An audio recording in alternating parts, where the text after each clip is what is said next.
الحمد لله رب العالمين والصلاة والسلام على نبينا محمد وعلى آله وصحبه أجمعين أما بعد Менә Аллаһның рәхмәте белән без инде Рамазанның соңгы 10 көненә дә кердек. Һәм менә бу да безне уйландырырга тиеш. Ничек итеп шушы фазилатлы көннәр үткән кебек безнең тормышыбыз да үтә бара. Һәм без уйланырга, фикерләргә тиешбез. Кайчандыр безнең тормышыбыз да бетәчәк. Шушы Рамазан айы биткән кебек. Әйе, моннан куркырга кирәкми, кайбер кешегә әйтәсең, шулай итеп инде тормыш үзе Аллаһ каршына да кайтачакбыз дип инде. Кеше туктале, ул турыда сөйләшмик, яшәле без яшәп калыйк, ул турыда уйламыйк дип. Моннан моның турында сөйләшүдән һәм уйланудан куркырга кирәкми. Куркырга кирәк. Ничек соң мин Аллаһ каршына барам? Нәрсә хәзерләдем соң мин Аллаһ каршына баруга? Минем изгелекләрем бармы? Булса да алар ихластан булдымы? Ихластан булса, алар шушы Пәйгамбәр саллаллаһу алейһи ва саллямның сөннәтенә муафиq булдымы? Һәм изгелекләрем күбрәк булдымы? Яки инде кылган гөнаһлы гамәлләрем күбрәк булдымы? Менә шулар турында без уйланырга тиешбез. Чөнки моннан гына куркып, моның турында гына уйланмыйча, без киресенчә үзебезгә зыян кылабыз. Һәм хаклыктан, дөрестлектән куркырга кирәкми, киресенчә аңа әзер булырга кирәк. Һәм менә шушы фазилатлы, кадерле вакытларның бетүе дә безгә инде күрсәтә, уйландыра, тормышыбыз да, гомеребез дә инде кайчан булса да бетә. Һәм аңа инде әзерләнергә кирәк. Шушы кыямәт көнендә банкрот буш килмәс өчен, банкрот булмас өчен уйланырга кирәк. Әгәр дә уйланмыйбыз икән, үзебезнең тормышыбызга анализ ясамыйбыз икән, хисап кылмыйбыз икән, үзебезнең кылган гамәлләребезгә, тормышыбызга, менә бу хәл куркынычрак. Бу турыда сөйләшүдән караңга күрә. Һәм менә бу банкротлык, бер нәрсәсез булу кыямәт көнендә, бу иң зур хәсрәтләрнең берсе. Чөнки без гыйбадәт кылабыз, тырышабыз, әмма ләкин кайбер вакытта гыйбадәтебезгә безнең нәкайс, кимчелекләр керә. Анда шул бигрәк тә тел мәсьәләсендә инде. Кешеләрне тикшереп анда гыйбадәт сөйләп, кешеләрне рәнҗетеп һәм башка кимчелекләр, заифлекләр белән. Һәм бит Пәйгамбәр саллаллаһу алейһи ва саллям да моның турында кисәтте, Муслим җыентыгында килә торган сахих хәдисендә сорады сахабалардан: "Атадруна ман муфлис?" дип. Сез беләсезме, кем ул муфлис, кем ул банкрот ди? Сахабалардан сорадылар. Фақала ал-муфлис фина ман ла дирхам лаху ва ла матаъ. Банкрот ул, аның акчасы да юк, теге тормыш кирәк-яраклары да юк. Бер нәрсәсе дә юк. Менә ул була банкрот дип әйтте. Әйе, бу дөньядагы банкрот шундый була инде. Акчасы булмаган, машинасы, йорты, мен инде көнкүреш хаҗәтләре булмаган кеше, факир кеше дигәндә, мискин кеше ул банкрот була инде. Бер нәрсәсе дә булмаган кеше. Бу дөньяда. Әмма хакыйкый банкрот кем ул дип Пәйгамбәр саллаллаһу алейһи ва саллям фақала иннал муфлиса ман яти яумал қияма бис-салаа вас-сиям ваз-зака ва яти وقد شتم هذا وقذف هذا وكل مال هذا وسفك دم هذا وضرب هذا فيعطي هذا من حسناته وهذا من حسناته فإن فنيت حسناته قبل أن يقضي ما عليه أخذ من خطاياهم فطرحت عليه ثم طرح في النار. Шынлыкта да хакыйкый банкрот ди, дөрестлектә ди. Кем ул ди? Ул кыямәт көндә намаз белән дә килә. Бик күп намазлар укыган. Ул ураза тоткан. Рамазан айында да, фил уразаларда ул закат биргән. Ягъни, нәрсә дигән сүз? Гыйбадәт кылган. Менә безнең кебек гыйбадәт кылган, ураза тоткан, закат биргән, садакалар биргән, Кур'ан укыган һәм башка. Моңа белә бик күп мисаллар китереп була. Чөнки Пәйгамбәр саллаллаһу алейһи ва саллям инде берничә сөйләгән мисал китергән. Ул төп мисал нәрсәгә кагыла? Гыйбадәт кылу турында инде. Әмма шуңа карамастан да гыйбадәт кылу белән нишләгән? Ул бу кешене анда сүккән, моны рәнҗеткән, моның канын куеп малын ашаган. Ягъни зөлмлек белән инде. Зөлмлек кылып, аның малын алган. Моңа суккан, моны кыйнаган. Ягъни нишләгән? Зөлмлекләр, начарлыклар, кешегә карата төрле явыз гамәлләр кылган. Шуңа күрә моңа игътибарлы булырга кирәк. Менә бу гайбәт сөйләүләр, кешене сүгү, кеше тикшерү, кешене рәнҗетү, алар кешене кыйнау, сугу, бигрәк тә куркыныч нәрсә, аның канын куеп, канын чыгарып, аның малын алу, талап алу диек инде. Бу бигрәк тә куркыныч. Алла сакласын, имин кылсын мондый явызлыклардан. Һәм нишләде? Шул кеше кыямәт көндә килә дә, менә кемнәрне рәнҗеткән, кемгә зөлмлек кылган, кемне сүккән, шушы гыйбадәт кылган нан булган әҗер-савапларны шушы кешеләргә бирә башлар ди. Чөнки ул кеше килер, син мине рәнҗеттең, син мине хурладың, син мине яманладың, син мине шул бер нахаксызга суктың, кыйнадың, малымны талап алдың, минем намусымны пычраттың. Әйдә, хәбәр син белән килешик, һәм әҗер-савапларны алып китә башлар. Һәм инде бер заман ахыр чиктә моның әҗер-саваплары бетер. Кешеләр һаман килерләр аның янына кыямәт көндә сорап. Һәм нишли башларлар? Алырлык нәрсәсе булмагач, аңа үзенең шушы кешеләр гөнаһларын бирә башларлар. Шушы гөнаһларын аңа элеп китеп, бу кеше киресенчә бата башлар. Һәм шуның аркасында инде бу кешене нишләрләр? Җәһәннәмгә атарлар. Менә бу хадис безне нишләтә? Безне тәрбияли. Әгәр дә без дин тотабыз икән, дини кеше икән, без үзебезне төзәтергә тиешбез. Нишләргә? Бары тик яхшы изге гамәлләр кылырга һәм кешеләргә зыян салудан тыелырга. Син ураза тотасың, намаз укыйсың икән, син телең белән дә, кулың белән дә кешеләргә зыян салма. Чөнки Пәйгамбәр саллаллаһу әйтте икенче сахих хадисендә, мусульман кем ул диде? Аның теленнән дә һәм кулыннан да имин булган, зыян күрмәгән кеше диде. Әгәр дә без хакыйкый мусульман буласыбыз килә икән, безнең телебездән дә, кулыбыздан да кешеләр зыян күрергә тиеш түгел. Һәм үз өстебездә эшләргә тиеш. Беребез дә фәрештә түгел. Һәрбер адәм баласы хаталы. Әмма ләкин иң хәерлесе тәүбә кылучы. Без хатабызны аңлап, тәүбә кылып, кешеләрдән гафу сорап инде үзгәрергә тырышырга тиешбез. Үз өстебездә эшләргә тырышырга кирәк. Шуңа да хаталандык икән, бу кешедән гафу сорый.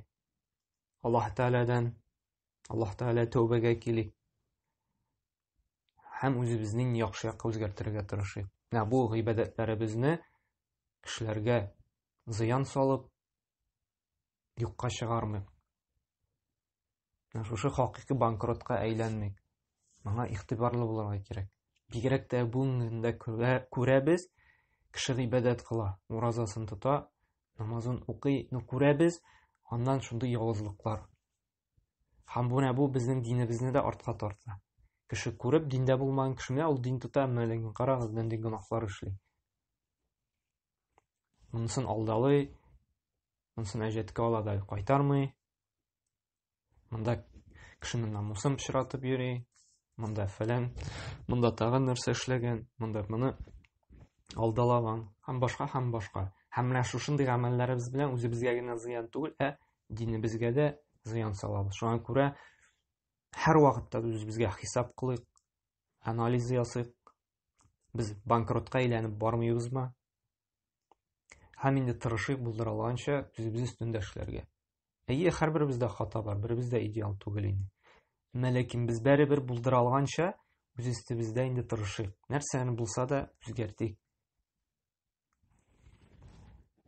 Һәм шуңа күрә бүгенге соңгы 10 көндә дә Рамазан аеның инде без шулар турында уйланып, бигрәк тә тәүбәләргә килеп, гафу кылыйк, гафу сорыйк һәм шушы гөнаһларыбызны ярлыклар өчен тагын да күбрәк тырышыйк, нишләргә Аллаһка кайтырга, гыйбадәт кылырга, Аллаһтан сорарга һәм күбрәк Аллаһны зикр итәргә инде. Менә бу соңгы 10 көннең аермасы нәрсәдә? Беренчесе, Пәйгамбәр саллаллаһу алейһи ва саллям бик каты тырышлык куя торган була. Шушы соңгы 10 көндә.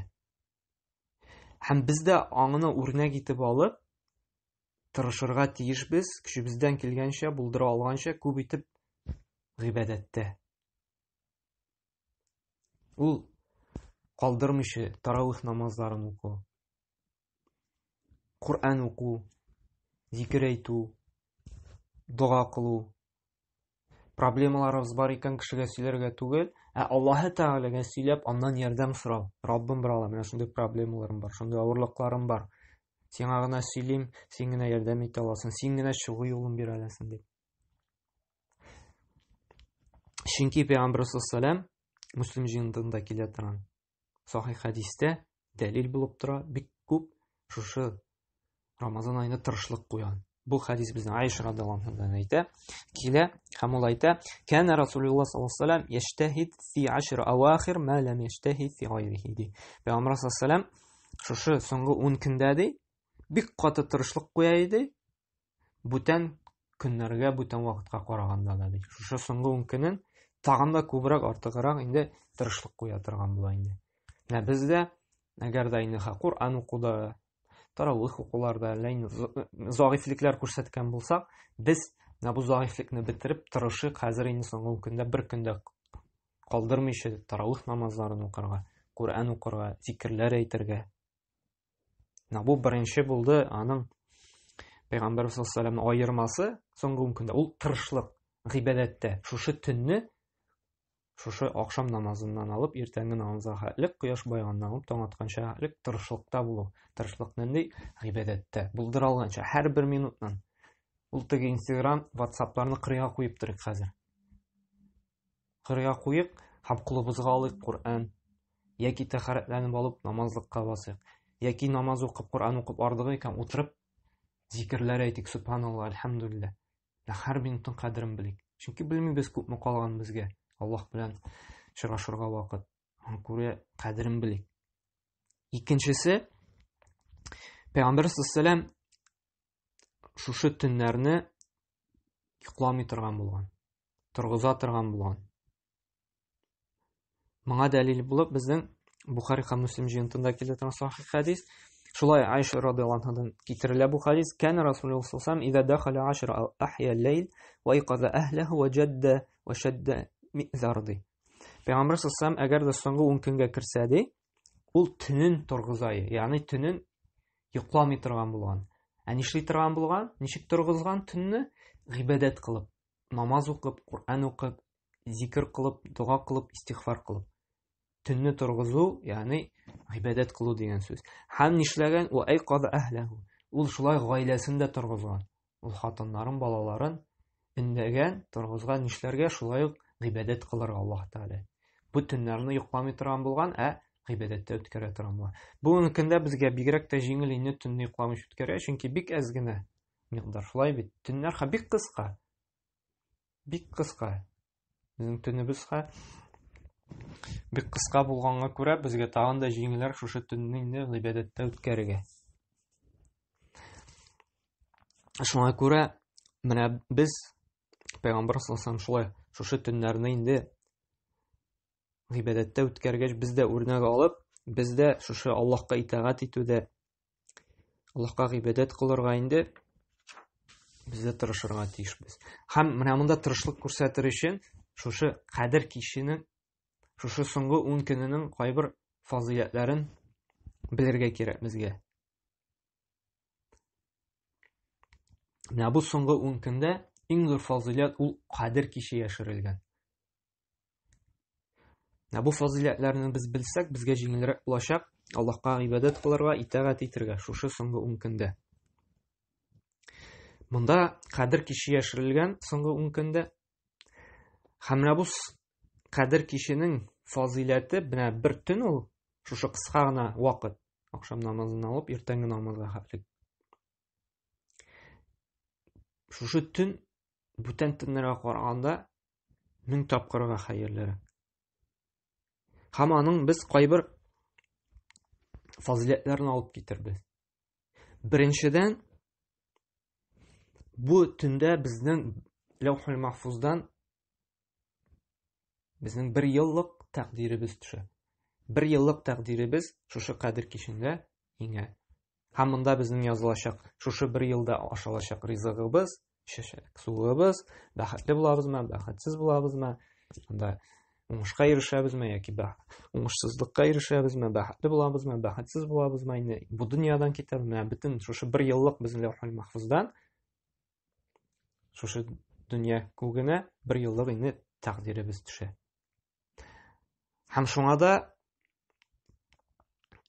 безгә шушы кадер кишен кадерен белеп гыйбадәттә үткәрергә кирәк. Аллаһ Тәгаләдә хәерлесен сорап. Икенчесе, шушы кадер кишенең фазиләте шушы төнне Куръан иңгән. Кешеләргә һидаят, туры юлны күрсәтүче фазиләтле илаһи китап иңгән. Һәм өченчесе, Аллаһ Тәгалә шушы кадер кишен ничек итеп олылаган? Бер айрым сүрә индереп. Уйлап кына карагыз, бүтән бер нинди төндә юк, айрым сүрә аңа багышлап иңгән. Аллаһ Тәгалә шушы айрым бер төнгә айрым бер сүрә индергән. Ул безнең нәрсә дип атала? Кадер кишәсе сүрәсе дип атала. Һәм Аллаһ Тәгалә нәрсә ди? Инна анзална фи лейлатил кадр. Дөреслектә без аны ди, ягъни Куръанны ди, шушы кадер кишәсендә иңдердек ди. Һәм Аллаһ Тәгалә тагын да олуглый шушы төнне нәрсә белән? Икенче аятта нәрсә ди? Ва ма адрака ма лейлатул кадр ди. Һәм нәрсә сиңа белдертте ди, нәрсә ул кадер кишәсен? Син каян белдең ди шушы кадер кишәсен? Тагын да олуглый шушы кадер кишәсен.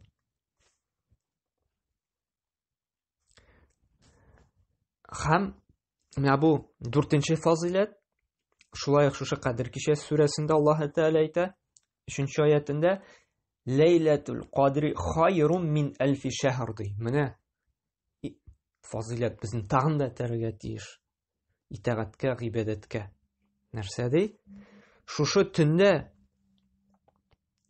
кылган гыйбадәт ди 1000 айдан да хәерлерәк ди. Уйлап кына карыйк, бик кыска гына вакыт, акшамнан алып иртәнге намазга хәтлек. Анда безнең күпмәндә 4-5 сәгать буламы, юкмы, 4 сәгать. Шушы төнне син гыйбадәттә үткәрәсең икән, син 1000 ай буе гыйбадәт кылган кебек буласың. Ягъни елларга чыгарсак, якынча 83 ел син гыйбадәт кылган кебек буласың. Әгәр дә кешенең гомере уртача инде 60-70 ел дип алсак, әле бит син 60-70 ел һәр көнне бит гыйбадәт кылып, шундый күп тырышлык белән кыла да алмыйсың. Төрле ялкаулык вакытлары була, сәфәрдә булган вакытлар инде, гыйбадәт кырыйда калган вакытлар була. Әмма ләкин шушы төнне генә син тырыштың икән, син 83 ел буе гыйбадәт кылган савап аласың. Хәерлелек аласың. Бары тик шушы бер төн. Һәм 5нче фазиләт шушы ук сүрәдә килә. Аллаһ Тәгалә менә кем беләсе килә шушы кадер кишәнең инде фазиләтен, шушы сүрәне укып, аның тәфсирен укырга тиеш. Аллаһ Тәгалә безгә бәян кыла шушының фазиләтен, кадер кишәнең. Һәм 4нче аятта әйтә: Тәнәззәлүл мәлаикату ва руху фиһа би'изни рабби мин кулли амр. Нәрсә ди? Ул киштә ди, бу безнең фазиләтләр буенча 5нче тәртип буенча бара инде. Сүрәдә 4нче аят булып бара. Нәрсәди? Ул кичәдә ди, шушы Кадер кичәсендә инде фәрештәләр ди, һәм инде Рухил Амин кем ул безнең? Ул инде Җибраил фәрештәйме? Һәр төрле әмер белән инде, Аллаһның рөхсәте белән ди, шушы төнгә иңәр ди, төшерләр ди. Ә фәрештәләр төшәләр, иңәләр, кайчан бик зур бәрәкәт була, бик күп Аллаһтан рәхмәте иңгән вакытта гына инде. Һәм 6нчы файда, фазилат тик шушы Кадер киченең инде ул төнде имин булачак ди, бәхет сәгадәттә булачак ди. Кемнәр? Һәм газаптан, Аллаһның ачуыннан имин булачаклар кемнәр ди? Кемнәр инде Аллаһка гыйбадәт кылды ди. Аллаһка якынайырга омтылды ди. Аллаһ Тәгалә нәрсә ди? Сәламун хия хәттә натли'ал фәҗр ди. Таң атуына хәтле ди, ул төнде имин булар ди. Һәм шуңа күрә Пәйгамбәр саллаллаһу алейһи тагын әйтеп куйды. Тагын бер фазилат өстәде. Нәрсә дип? Мән қама лейләтул қадр иману ихтисабан гуфира лаху ма тақаддама мин занбихи. Бухари Муслим җиңдәндә килә. Нәрсә ди? Кем Кадер төнен, Кадер кичен ди, иман белән, Аллаһка иман китергән рәвештә һәм Аллаһ Тәгаләдән аласы әҗр савапны өмет итеп гыйбадәттә, намаз укуда үткәрә икән ди, Аллаһ Тәгалә моңарчы булган барлык гөнаһларын да инде гафу итә ди. Барлык гөнаһта керә, илленәмәр зур гөнаһлар инде, зур гөнаһка тәүбә кирәк. Алар турында инде сөйләштек. Антында туктап тормыйбыз. Шуңа күрә менә бу безнең инде соңгы фазилат, санап киткән шушы фазилатларның, Кадер киченең, Кадер төненең. Әгәр дә бу төнне гыйбадәттә үткәрәбез икән, безнең гөнаһларыбызны бөтенесен гафу итә Аллаһ, паклый, чистарынып чыгабыз. Әмма ләкин инде барлык шушы зур гөнаһлар белән дә чистарынып чыгыр өчен шушы төннәрдә безгә тәүбәгә килергә кирәк инде.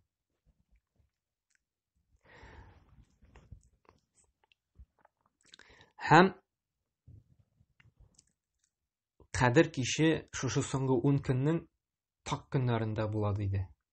Пәйгамбәр саллаллаһу алейһи нәрсә диде? Илтамисуха фи 10 авахир фил витр ди. Шушы соңгы көндә эзләгез ди. Кадер кичен, Кадер төнен һәм так саннарда ди. Ул 21, 23, 25, 27 һәм инде 29. Шушы көннәрдә инде Кадер киче, Кадер төне яшерелгән ди. Әмма ләкин бу инде аңлатмый. Без мәсәлән 20-се, 22-се, 24-се, 26-се, 28-се инде анда тик ятырга тиешбез, анда кино карап, Инстаграмда утырып, бушка үткәрергә дигән сүз түгел. Без барыбер шушы соңгы 10 көннең барлык төнендә дә тырышлык куярга тиешбез. Чөнки бит без белмибез. Бәлки Аллаһ Тәгалә шушы төннәрдә тырышлык кылган өчен барлык соңгы 10 көндә дә Аллаһ Тәгалә үзенең рәхмәте киң, бәлки бирер безгә шушы тулы әҗр савапны.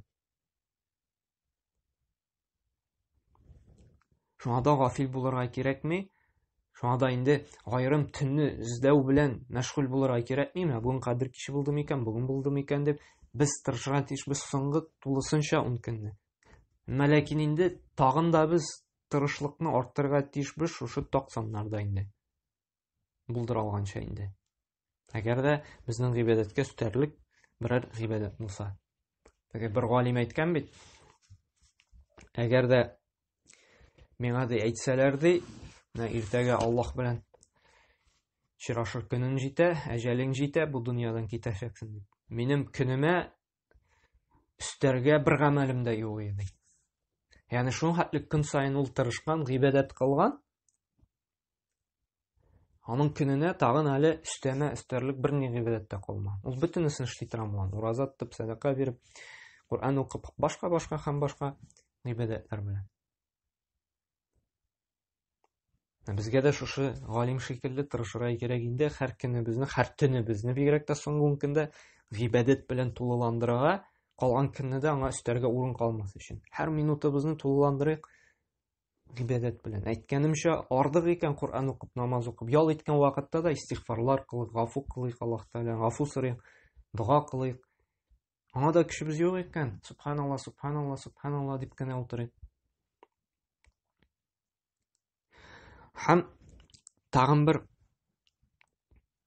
зикр. Монда әйтергә кирәк, Тирмизи җыентыгында килә торган сахих хәдистә Айша радиллаһу анха әйтә,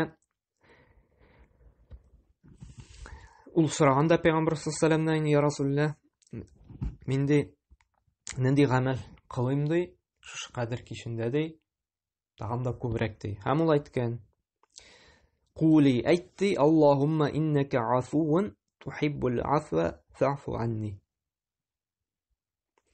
Эй Раббым, бер Аллаһ, дөрестлектә ди, син гафу итүче һәм син гафу итүне яратасың, мине дә гафу итсәң инде.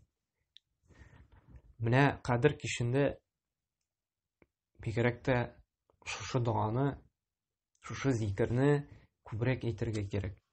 Һәм менә бу бик җиңел.